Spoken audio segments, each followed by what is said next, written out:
P Q R S এই চারটে রেজিস্ট্যান্সকে একটা চতুর্ভুজের চারটে বাহুর আকারে আমরা সংযুক্ত করেছি। সংযুক্ত করে চতুর্ভুজের নাম দিয়ে দিই এ বি সি ডি। তার দুটো অপোজিট কর্নারে ভোল্টেজ অ্যাপ্লাই করেছি, ই ভোল্টেজ ব্যাটারি কানেক্ট করেছি। তাহলে এটাকে বলে হুইটস্টোন ব্রিজ।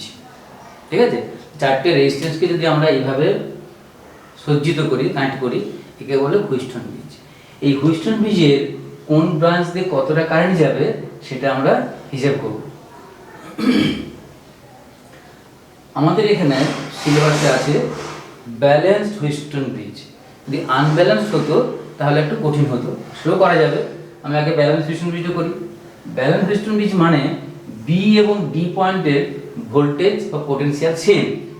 অ্যাকচুয়ালি বি এবং ডির মধ্যে কোনো তড়িৎ প্রবাহ হবে না। মানে যদি বি এবং ডির মধ্যে কোনো গ্যালভানোমিটার কানেক্ট করি, যার দ্বারা আমরা বুঝতে পারবো যে এটাতে কোনো কারেন্ট যাচ্ছে কি না, তাহলে বলবো যে এখানে দেখবো এর কোনো ডিফ্লেকশন হবে না, গ্যালভানোমিটার কোনো ডিফ্লেকশন হবে না, মানে তার মধ্যে কোনো কারেন্ট যাচ্ছে না। এটাকে বলে ব্যালেন্সড কন্ডিশন বা নাল কন্ডিশন। ঠিক আছে, চারটে রেজিস্ট্যান্সকে এ বি সি ডি চতুর্ভুজের চারটে বাহুর আকারে সংযুক্ত করেছি। এ আর সি বিপরীত দুটো বিন্দুতে আমরা তড়িৎচালক বল বা ভোল্টেজ সংযুক্ত করেছি এবং বি আর ডি বিন্দুর মধ্যে আমরা গ্যালভানোমিটার জি কানেক্ট করেছি। কেন? দেখবো যে বি আর ডির মধ্যে কোনো তড়িৎ প্রবাহ হচ্ছে কি না।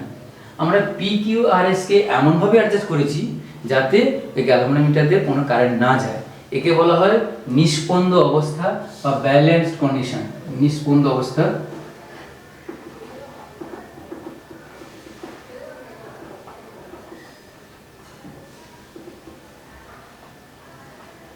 বা ব্যালেন্সড কন্ডিশন।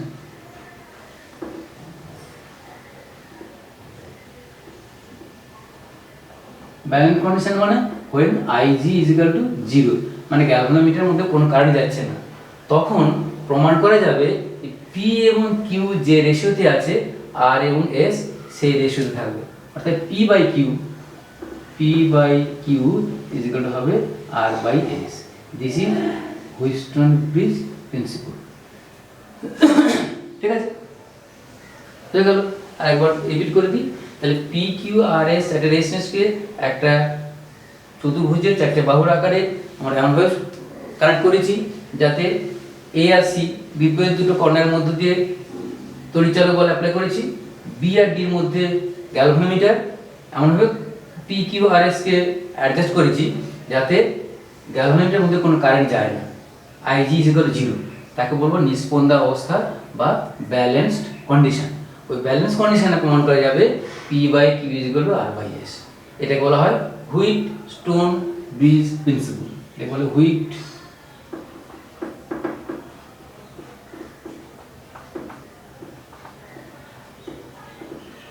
ব্রিজ নীতি বা হুইটস্টোন ব্রিজ প্রিন্সিপল। এটাকে আমরা কারশফস ল অ্যাপ্লাই করে খুব সহজে প্রুভ করতে পারি। আগে যেমন করে এসেছি সেটা দেখো একই রকমভাবে হবে।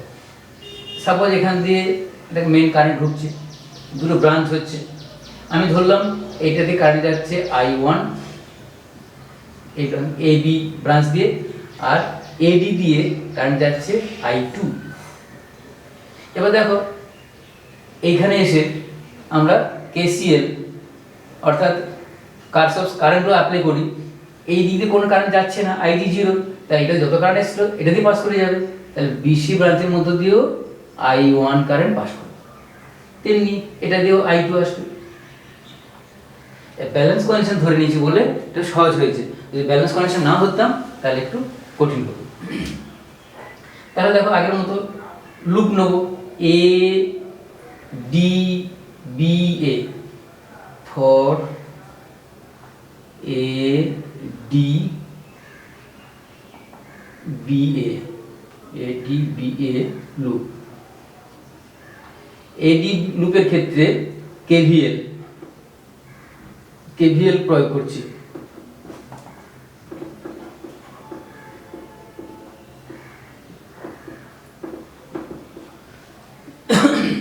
কারশফস ভোল্টেজ ল। এডি কারেন্ট যাচ্ছে I2 রেজিস্ট্যান্স R, তাহলে I2 ইনটু R। এটাতে কোনো কারেন্ট নাই, তাহলে রেজিস্ট্যান্স G আছে, গ্যালভানিক রেজিস্ট্যান্স থাকতে পারে, কিন্তু 0 ইনটু G। এটা উল্টো দিকে যাচ্ছে কারেন্ট, এটা ক্লকে যাচ্ছে, এটা অ্যান্টিকে ধরেছি, তাহলে minus I1 into P is equal to 0। और এখানে দেখো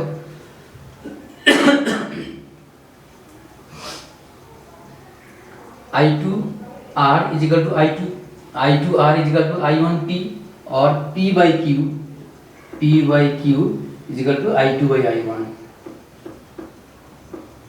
এটা একটা এক নম্বর সমীকরণ হলো। I2 by I1, I2 into Q হবে I2 P by R, sorry P by Q মানে P বাই R হয়েছে। I2 into R is equal to P1 into P into I1 হয়েছে। এবার BDSB ফর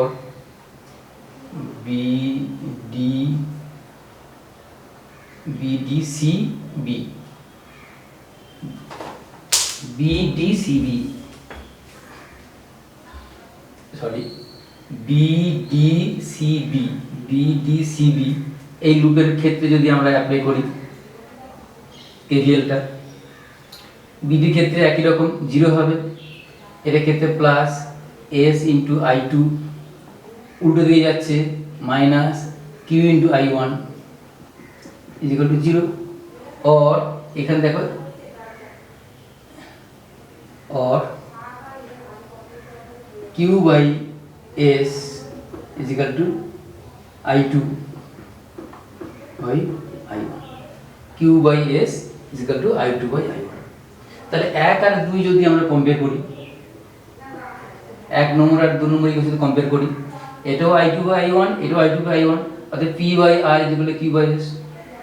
অর্থাৎ comparing 1 and 2 we get P by R is equal to Q by S or P by Q is equal to R by S। P by Q is equal to R by S যেভাবে লিখতে পারি।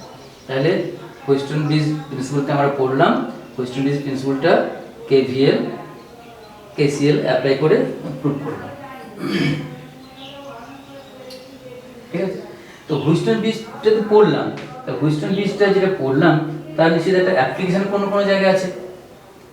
সেই অ্যাপ্লিকেশনটা আমরা metre bridge থেকে পাবো। দেখো metre ব্রিজটা কীরকম, মিটার ব্রিজ প্র্যাকটিক্যালি আছে তোমাদের সিলেবাসে, তো প্র্যাকটিক্যালি গিয়ে করবে, তবে এখানে থিওরিটা একটু পড়ে নিই। মিটার ব্রিজ হলো 1 মিটার লম্বা একটা তার, সুষমতা, এটা 1 মিটার লম্বা একটা সুষমতা। এখানে একটা স্কেল আছে, এখানে একটা স্কেল করা আছে, মিটার স্কেল। এখানে ধরো 0, 1, 2 ইত্যাদি করে এটা 100 সেন্টিমিটার বা 1 মিটার করা আছে। ঠিক আছে, এইখান দিয়ে এভাবে কানেক্টেড আছে, চওড়া পাত দিয়ে কানেক্টেড আছে, মোটামোটা পাত দিয়ে।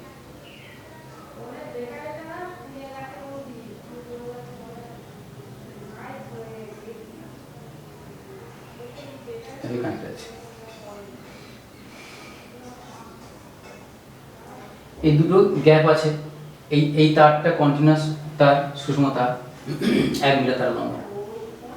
কি করা হলো, এইখানে একটা আননোন রেজিস্ট্যান্স আমরা এখানে কানেক্ট করলাম।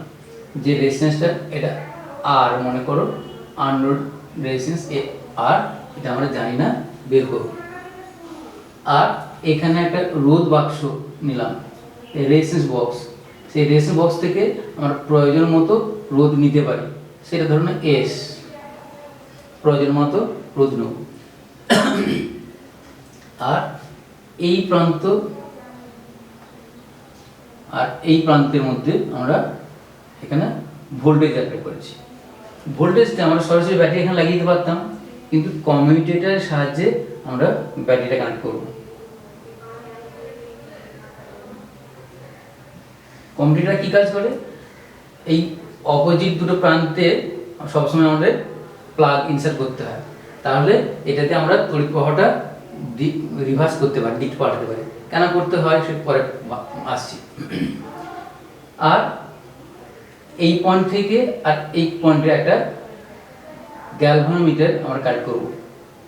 এখানে গ্যালভানোমিটারটা দিয়ে এখানে এইভাবে থাকুক, এখানে আছে, এখান থেকে এসে এখান থেকে এসে এই জকি মাধ্যমে এখানে কানেক্ট করেছে। এটা জকিটা হলো কি, মানে ভেরিয়েবল কানেক্ট। আমি পেন্সিল জকি আছে এইভাবে দেখতে, তাহলে এটা যে পয়েন্টে কানেক্ট করবো সেই পয়েন্টে কানেক্ট করবো। কোয়েশ্চন যে 4টে রেজিস্ট্যান্স ছিল, এখানে 4টে রেজিস্ট্যান্স, একটা আর, একটা এস, আর এই যে তারটা ছিল দুটো ভাগে ভাগ হয়েছে। আমি এই দিকের লেন্থটা ধরে নিলাম L1, এইখান থেকে L1, আর বাকি তাহলে এটা 100 মাইনাস L1, টোটালটা হয়ে যাচ্ছে 1 মিটার, তাহলে বাকিটা 100 মাইনাস L1। এখন ধরো এস এর মানটা এমন নিয়েছি, এই জকিটাকে সরিয়ে সরিয়ে L1 লেন্থে রাখলে গ্যালভানোমিটারের মধ্য দিয়ে কোনো ডিফ্লেকশন হচ্ছে না, তার মানে নিষ্পন্দ অবস্থা, মানে নাল কন্ডিশন, ব্যালেন্স কন্ডিশন। তো ব্যালেন্স কন্ডিশনে কি হবে, চ্যাটাইসের সমানুপাতি হবে, অর্থাৎ R by S is equal to L1 by L2, মানে R by S is equal to P by Q হবে। তাহলে R by S is equal to L1, যেহেতু ইউনিফর্ম ওয়্যার নিয়েছি, সুষম দৈর্ঘ্যের তার নিয়েছি, তাহলে রোধটা দৈর্ঘ্যের সমানুপাতি, এই দুটো রোধের অনুপাত মানে দৈর্ঘ্যের অনুপাত, সেই জন্য L1 by 100 minus L1 by 100 minus L1। और এখান থেকে দেখো আননোন রেজিস্ট্যান্স R যেগুলো পেয়ে যাবো L1 by 100 minus L1 into S। এই ফর্মুলা অ্যাপ্লাই করে আমরা S এর মানটা পেয়ে যাবো। S এর মানটা বক্স থেকে জানা আছে, তাহলে L1 মানটা বসিয়ে দিলে আর এর মানটা পেয়ে যাবে। এভাবে আমরা আননোন রেজিস্ট্যান্স বের করতে পারি। এই আননোন রেজিস্ট্যান্সটা অ্যাকুরেটলি বের করার জন্য আমাদের দরকার হচ্ছে কি না, কিছু এরার আসে, এখানে অনেকগুলো এরার আসে। একটা এন এরার, প্রান্তীয় ত্রুটি একটা আসে, আর আসে জাংশনের ডিফারেন্ট মেটাল থাকলে সিভিক ইফেক্টের জন্য এরার আসতে পারে। ওই এরার এলিমিনেট করার জন্য আমরা ডান ফাঁকের রোধটা বাম ফাঁকে, বাম ফাঁকের রোধটা ডান ফাঁকে ইন্টারচেঞ্জ করে লিখব। ইন্টারচেঞ্জ করে লিখলে তখন যে নিউট্রাল পয়েন্ট পাবো, যদি L1 ড্যাশ হয় তখন হবে দেখো R ইজিক্যাল টু উল্টো হয়ে যাবে 100 minus L1 dash by L1 dash into, তখন ধরো তখন ওই রোধ বক্সে না একই রোধ রেখেছি আমরা, এস রেখেছি, একই রোধ রেখেছি, এসে গেছে। তাহলে এই দুটো এখান থেকেও বের করতে পারবো, এখান থেকে বের করতে পারবো, দুটো করে অ্যাভারেজ করে আমরা বের করতে পারবো। আরও প্র্যাকটিক্যাল কিছু কিছু সুবিধা আছে, মানে প্রসেস আছে, যেমন যাতে কারেন্টের প্রবাহের জন্য এখানে ইএম প্রো করে এরার আসতে পারে, সেই জন্য ব্যাটারির পোলারিটিটা চেঞ্জ করেও আমরা এখানে বের করতে পারি। দেখো এই মিটার বিয়ের সাহায্যে আমরা একটা শুধু রেজিস্ট্যান্সটা বের করতে পারলাম। এই মিটার বিস থেকে এইটুকু প্রিন্সিপাল দিয়ে আমরা আরও কিন্তু 3খানা এক্সপেরিমেন্ট করতে পারি। যেমন ধরো তোমাকে যদি বলা হয় যে একটা তার দিয়েছি, তার স্পেসিফিক রেজিস্ট্যান্স বের করতে হবে, কী করে করবো? আমি এই মিটার বিয়ের সাহায্যে ওই তারটা শুধু রেজিস্ট্যান্সটা বের করে নেবো। আর তা আমরা জানি R is equal to rho into L by A. ওই যে তারটা দিয়েছে তার রেজিস্ট্যান্সটা মিটার বিয়ের সাথে বের করেছি আমরা, তার লেন্থটা স্কেল দিয়ে মেজারমেন্ট বের করতে পারবো, তার এরিয়াটা স্লাইড ক্যালিপার্স দিয়ে এরিয়া বের করতে পারবো। তাহলে এ এল আর তিনটে জানা গেল, তিনটে জানা গেলে আমরা স্পেসিফিক রেজিস্ট্যান্স রো বের করতে পারবো। ঠিক আছে, তাহলে এখানে we can calculate specific resistance from this relation R into A by L. এটা হচ্ছে স্পেসিফিক রেজিস্ট্যান্স, আমরা বাংলা বলে রোধাঙ্ক।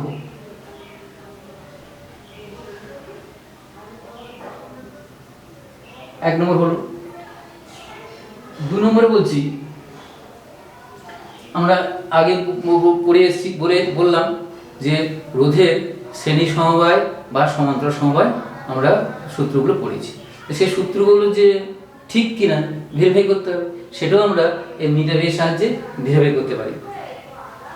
একটা রেজিস্ট্যান্স এখানে বের করলাম, আর 8 রেজিস্ট্যান্স মান বের করলাম, 8 এটা বললাম R1, 8 রেজিস্ট্যান্স নিলাম, তার মান বের করলাম R2। এবার দুটো রেজিস্ট্যান্সকে সিরিজে জয়েন করে এখানে দিলাম, তার মান বের করলাম R1 + R2 মান বের করলাম। এবার যেটা এক্সপেরিমেন্টালি বের করলাম R1 + R2 মানটা, আর অ্যালজেব্রিক্যালি আমরা যোগ করে দেখব R1 + R2 কত হয়। দুটো সমান হয়ে গেলে শ্রেণী সমবায়ের সূত্রটা প্রমাণ হয়ে যাবে। তেমনি আমরা R1 R2 কে সমান্তরালে সংযুক্ত করেও আর সমান্তরাল সমবায়ের সূত্রটা প্রমাণ করতে পারি। এটা তোমাদের প্র্যাকটিক্যালি আছে, প্র্যাকটিক্যালে আরো ভালোভাবে ওখানে করবে, তখন কনসেপশনটা আরো ক্লিয়ার হবে। তোমরা হয়তো পড়ে এসছো বা আগে কথা বলেছি যে ভোল্ট মিটার দিয়ে আমরা কি করি, অ্যামমিটার দিয়ে কি করি। ভোল্ট মিটার দিয়ে আমরা ভোল্টেজ পরিমাপ করি, আর অ্যামমিটার দিয়ে আমরা কারেন্ট পরিমাপ করি। কিন্তু ভোল্ট মিটার দিয়ে বলছে সবসময় আমরা কোষের তড়িৎচালক বল মাপতে পারি, তো অ্যাকুরেটলি মাপতে পারি না। কেন? তড়িৎচালক বল বলতে গিয়ে বলা হয়েছে, তড়িৎচালক বল মাপতে গিয়ে বলা হয়েছে যে কোষের মধ্যে দিয়ে যখন তড়িৎ প্রবাহ হবে না, তখন তার দুই প্রান্তের মধ্যে যে তড়িৎচালক বল, তার দুই প্রান্তের মধ্যে যে বিভব বৈষম্য, সেই তড়িৎচালক বল। কিন্তু ভোল্ট মিটার দিয়ে যখন একটা কোষের আমরা ভোল্ট মাপবো, তার ভোল্ট মিটার দিয়ে কোনো কারেন্ট যাবে, মানে কোষের মধ্যে দিয়ে কোনো কারেন্ট যাচ্ছে, তাহলে কোষের যদি অভ্যন্তরীণ রেজিস্ট্যান্স অবশ্যই থাকে, তাহলে কিছু বিভব পতন ঘটবে, অভ্যন্তরীণ বিভব পতন ঘটবে, তাহলে আমরা নিখুঁতভাবে বা সঠিকভাবে মাপতে পারবো না। তো সঠিকভাবে মাপার জন্য একটা প্রসেস আছে, তাকে বলে পোটেনশিওমিটার। পোটেনশিওমিটার দেখো কেমন করে ব্যাপারটা হয়।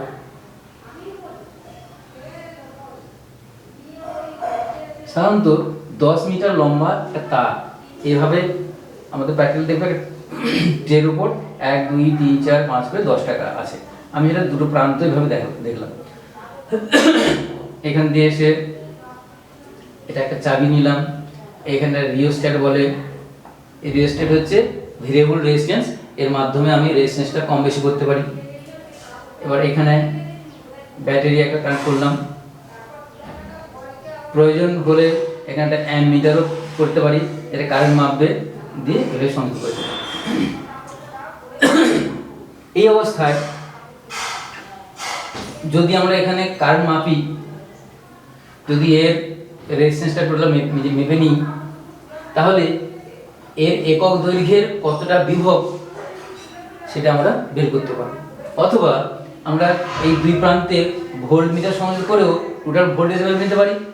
ভোল্টেজ মেপে নিয়ে তার টোটাল লেন্থে ভাগ করে দিলে আমরা একক দৈর্ঘ্যের বিভব পতনটা বের করতে পারবো। তাহলে আমরা পড়ছি পোটেনশিওমিটার।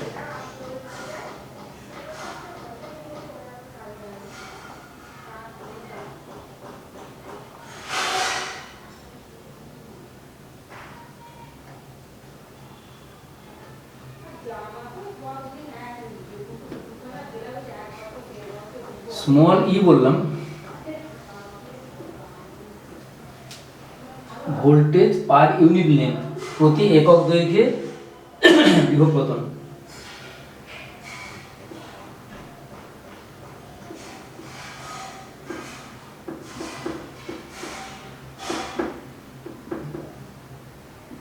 এই যে পোটেনশিওমিটার নিয়েছি, তার পার ইউনিট লেন্থে এই বিভবটা পেয়েছি। এবার কি করতে চাইছি না, একটা ব্যাটারি দিয়েছে, সে ব্যাটারি তড়িৎচালক বলটা মাপবো। কি করে সংযোগ করবো না, ওই ব্যাটারিটাকে নিয়ে আমরা ব্যাটারির পজিটিভ টার্মিনালটা এই এ পয়েন্টে যোগ করবো। দেখো এ পয়েন্টটা হচ্ছে এই পোটেনশিওমিটারের পজিটিভ টার্মিনাল, এই এ পয়েন্টে ব্যাটারির পজিটিভ দেবো, দিয়ে এখানে একটা গ্যালভানোমিটার থাকবে, দিয়ে এখানে কানেক্ট করে একটা জকি দিয়ে কানেক্ট করতে, জকি দিয়ে, ঠিক আছে, এটা মুভেবল জকি। এই জকিটাকে সরিয়ে সরিয়ে এমন জায়গায় রাখলাম যে গ্যালভানোমিটারের মধ্যে কোনো কারেন্ট যাচ্ছে না, অর্থাৎ গ্যালভানোমিটারে কোনো ডিফ্লেকশন হচ্ছে না। সেই অবস্থায় মনে করে এই লেন্থটা হলো L1, মানে হলো L1 লেংথের যে ভোল্টেজটা সেটাই হচ্ছে এর তড়িৎচালক বল ই। ঠিক আছে, তাহলে এই কোষ ব্যাটারিটা তড়িৎচালক বল ই সমান হয়ে যাবে L1 ইন্টু ই। স্মল ইটা আমরা আগে মেজারমেন্ট করে রেখেছি, তাহলে এই কোষটার ব্যাটারিটা তড়িৎচালক বল ই সমান হয়ে যাচ্ছে L1 ইন্টু ই। খুব সিম্পল জিনিস, কিন্তু প্র্যাকটিস করতে গেলে একটু অনেকগুলো অসুবিধা হতে হবে পারবে, সেগুলো একটু পরে আলোচনা করছি, আগে দেখে নিই এটা। যেমন বলছি, একটা ব্যাটারির তড়িৎচালক বল মাপতে পারলাম, তেমনি আমরা প্র্যাকটিক্যালি আরও করতে পারি। দুটো ব্যাটারি দেওয়া হয়েছে, দুটো ব্যাটারির ইএমএফ কে আমরা কম্পেয়ার করতে পারি। যেমন এটার জন্য একটা হলো, আরেকটা ব্যাটারি নিয়েছি, তার মনে করো তড়িৎচালক বল ই ড্যাশ, তার ই ড্যাশ সেটা যখন এখানে কানেকশন করেছি যে L2 ড্যাশে গিয়ে নিষ্পন্দ বিন্দু পাওয়া গেছে, তো তার তড়িৎচালক বল হবে L2 ই। অবভিয়াসলি দেখো এই দুটো থেকে পাওয়া যাচ্ছে ই ড্যাশ বাই ই সমান L2 বাই L1। এইভাবে L1 L2 দুটো লেংথ বের করলে তার রেশিওই হবে ওই দুটো কোষের তড়িৎচালক বল। পোটেনশিওমিটার সাহায্যে আর একটা গুরুত্ব, তাহলে তিনটে কাজ করতে পারলাম। একটা হচ্ছে এমনি, এক নম্বর হচ্ছে কোষের কোনো কোষের তড়িৎচালক বল মাপতে পারি,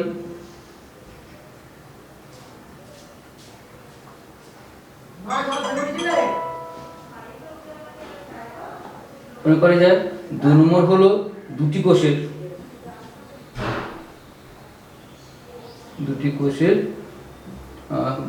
তুলনা করতে পারি।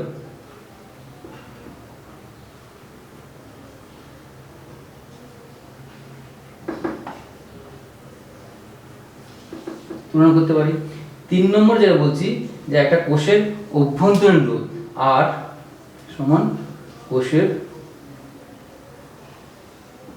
অভ্যন্তরীণ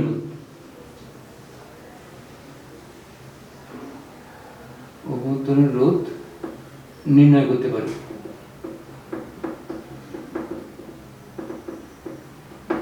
তাহলে 1 আর 2 এই দুটো আলোচনা করেছি, এই থার্ডটা করতে হবে।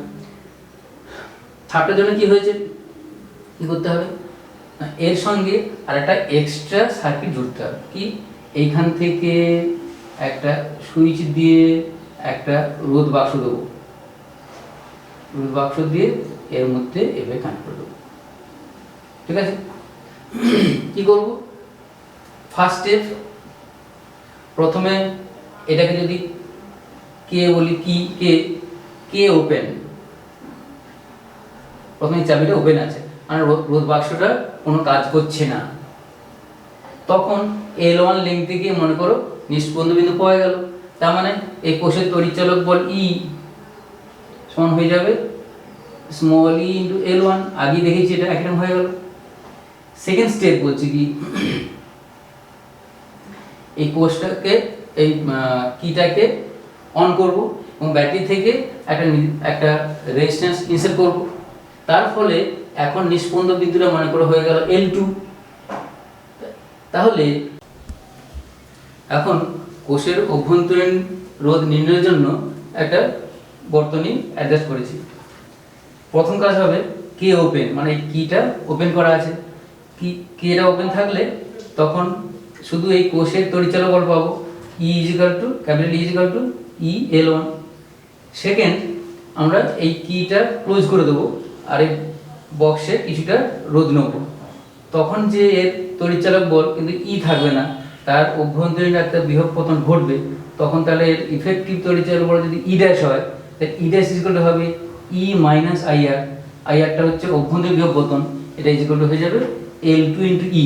তখন L2 লেংথে গিয়ে এর নিউট্রাল পয়েন্ট বা নিষ্পন্দ বিন্দু পাওয়া গেছে। এখন এই আইয়ের মানটা কি হয় আমরা আগে দেখেছি। দেখো, একটা ব্যাটারি, তার তড়িৎচালক বল ই, অভ্যন্তরীণ রোধ আর, বহিঃপ্রতিরোধ রোধ আর, তাহলে capital I is equal to E by R plus R হয়। ওই আইয়ের মানটা এখানে বসিয়ে দাও, বসিয়ে দিলাম, বসিয়ে দিয়ে সিম্পলিফাই করো, যোগ করে দেখো small E L1 R by R plus R is equal to L2 E. ঠিক আছে, এরপর দুদিক থেকে স্মল ই ক্যান্সেল হয়ে যাচ্ছে, L1 by L2 is equal to R plus R by R, or L1 by L2 is equal to small r by capital R plus 1 or small r is equal to L1 by L2 minus 1 into capital R। এইভাবে আমরা একটা কোষের অভ্যন্তরীণ রোধ বের করতে পারি। এছাড়া তোমাদের বলেছিলাম যে এই পোটেনশিওমিটারের প্র্যাকটিস করতে গেলে কি কি অসুবিধা হয়। নিষ্পন্দ বিন্দু অনেক সময় পেতে আমাদের খুব ডিফিকাল্টি হয়। যেমন প্রথম দেখা গেল যে নিষ্পন্দ বিন্দু পাচ্ছি না, কারণ কি ব্যাটারির এই কিটাই অন করা হয়নি অথবা তারটা কোনো জায়গায় কাটা আছে। চেক করলাম এই কিটা অন করা আছে, তার কোথাও কাটা নেই, তা সত্ত্বেও পাচ্ছি না। তখন দেখা যাবে হয়তো এই যে তড়িৎচালক বলটা মাপবো যে ব্যাটারি, তার পজিটিভ টার্মিনাল এখানে লাগানোর কথা ছিল, তার নেগেটিভ টার্মিনাল পেয়েছি। তখন উল্টো হয়ে যাবে, তার নিষ্পন্দ বিন্দু এই ব্রিজ ছাড়িয়ে চলে যাচ্ছে, পাচ্ছি না। এরপরে বলছি যে এটাও ঠিক করলাম, তা সত্ত্বেও পাচ্ছি না। ব্যাপারটা কি না, এই কোষের যে তড়িৎচালক বল সাপোজ 2 ভোল্ট, এই টোটাল পোটেনশিওমিটারের ভোল্টেজটা 2 ভোল্টের থেকে 2 ভোল্ট থেকে কম হয়ে গেছে, 1.9 ভোল্ট হয়ে গেছে। তখন পাবো না। তখন কি করতে হবে না, এই যে ভেরিয়েবল রেজিস্ট্যান্সটা আছে এই রেজিস্ট্যান্সটা একটু কমিয়ে দিলে কারেন্ট একটু বেড়ে যাবে, কারেন্ট বাড়লে ভোল্টেজ ড্রপটা বেড়ে যাবে, তখন আমরা ভোল্টেজটা পেয়ে যাবো। এইভাবে আমরা প্র্যাকটিক্যাল করার সময় এই জিনিসগুলো খেয়াল করলে অভ্যন্তরীণ রোধ মেজারমেন্ট করতে পারবো আর দুটো কোষের তড়িৎচালক বলও নির্ণয় করতে পারবো। আপাতত এই ধরনের কিছু কিছু নিউমেরিক্যাল প্রবলেমগুলো আছে, বাড়িতে নিউমেরিক্যাল প্রবলেম যে কোনো জায়গা থেকে সংগ্রহ করবে, করে প্র্যাকটিস করবে। যদি কিছু প্রশ্ন থাকে এর মধ্যে দেবে, কন্ট্যাক্ট করবে, তাহলে আমি উত্তর দেওয়ার চেষ্টা করবো।